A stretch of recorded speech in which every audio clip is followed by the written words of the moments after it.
Buongiorno e ben ritrovati con una nuova edizione del TG Flash di New Sicilia.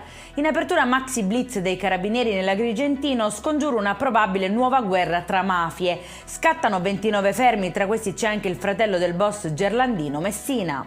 Scoperta e sequestrata casa di riposo lager a Caltanissetta. Gli anziani venivano maltrattati, immobilizzati nei letti o legati con cinghie alle sedie a rotelle per impedire loro qualunque tipo di movimento. 9 le ordinanze di custodia cautelare, 6 in carcere e 3 ai domiciliari. Restiamo ancora a Caltanissetta, dove ben 90 furbetti del reddito di cittadinanza sono stati incastrati per un totale di circa 600.000 euro indebitamente percepiti. Avviato l'iter di revoca e successiva restituzione delle somme da parte dell'INPS. Si è conclusa con una sentenza di assoluzione perché il fatto non sussiste. La vicenda giudiziaria durata 7 anni che ha coinvolto l'intero staff del reparto di chirurgia dell'ospedale Umberto I di Enna.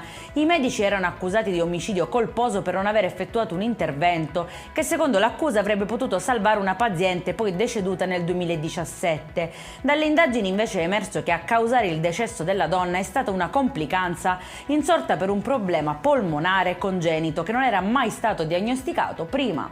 È in chiusura sogni stupefacenti invece per un 36enne catanese che teneva 2 serre per la coltivazione indoor della marijuana in camera da letto, munite di un sistema di areazione e di lampade. Il fiuto del cane antidroga Maui però lo ha inchiodato ed è finito in manette.